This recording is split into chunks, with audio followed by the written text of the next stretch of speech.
کے بعد کسی شخص کو لاپتہ نہیں کیا جائے گا. اس کے بعد 26 لوگوں کو لاپتہ کیا ہے. یہ ان کی لسٹ ہے, یہ میں نے کورٹ میں بھی دی ہے, اٹارنی جنرل صاحب کو بھی دی ہے. اور اس کے ہمیں کیسے پتہ کہ ہم فیملی کو کیا انفارمیشن دیں کہ کس سی ٹی ڈی کے پرچے میں کس تھانے میں رکھا گیا انہیں.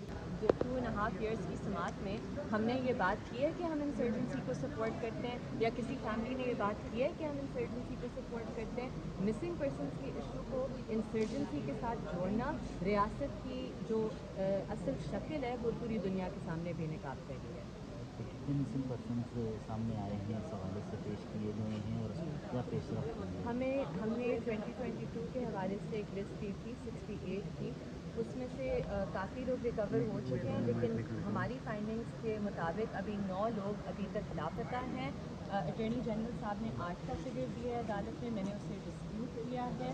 اور دوسری بات کہ 10 جنوری کے بعد, جب 10 جنوری کو اٹارنی جنرل صاحب نے عدالت میں انڈر ٹیکنگ دی تھی کہ آج کے بعد کسی شخص کو لاپتہ نہیں کیا جائے گا, اس کے بعد 26 لوگوں کو لاپتہ کیا ہے. یہ ان کی لسٹ ہے, یہ میں نے کورٹ میں بھی دی ہے, اٹارنی جنرل صاحب کو بھی دی ہے.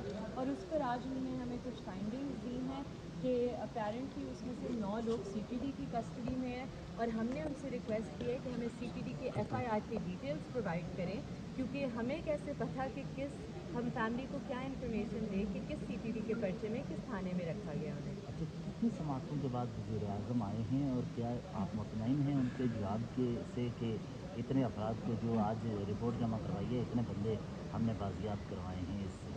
دیکھیں, وزیر اعظم صاحب آج آئی تھنک 26 پیشی تھی, وہ آج آئے ہیں. انہیں 3 دفعہ طلب کیا گیا تھا, وہ تیسری طلبی پر آج پیش ہوئے ہیں. میں مطمئن نہیں ہو سکتی ان کی کسی بھی گفتگو سے جو انہوں نے اندر کی, کیونکہ ایز میں نے پہلے مینشن کیا یہ بہت اوفینسو باتیں انہوں نے کی ہیں ان فیملیز کے حوالے سے, اور کہ وہ ایشو کی جو سنجیدگی ہے یا ایشو کا نیچر ہے وہ نہیں سمجھ پا رہے. وہ کہتے ہیں کہ ہم الزام لگا رہے ہیں ریاستی اداروں پر.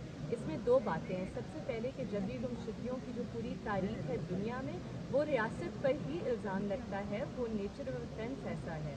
اور دوسری بات کہ یہ جو ایشو یہ آج آ کر ریز کر رہے تھے کہ جی اتنے لوگ ریکور ہو گئے, بہت اچھا ہے کہ لوگ ریکور ہو رہے ہیں, لیکن اگر آپ 10 لوگوں کو ریکور کرتے ہیں اور 20 لوگوں کو اٹھاتے ہیں, یہی مسئلہ ہے, امپیونٹی کا مسئلہ ہے. اچھا ایمان, یہ کہیے گا کہ وزیر اعظم کم و بیش 3 دفعہ طلب کیے جانے کے بعد عدالت پیش ہوئے, تو کہیں آپ کو لگا کہ عدالت وزارت عظمیٰ کے عہدے کو لے کر وزیر اعظم کے ساتھ جو ہے وہ سافٹ کارنر دکھا رہی ہے, کسی قسم کی کوئی نہیں انہیں؟ جی بالکل نہیں. آئی تھنک عدالت اپنی پرائیورٹی پر فوکسڈ ہے, اور وہ پرائیورٹی واضح طور پر آج بھی بتائی گئی کہ لوگوں کو ریکور کروانا ہے. یہ لوگوں کے بچے ہیں, یہ لوگوں کے بھائی ہیں, تو ان لوگوں کو ریکور کرنا پرائیورٹی ہونی چاہیے, سب کی پرائیورٹی ہونی چاہیے.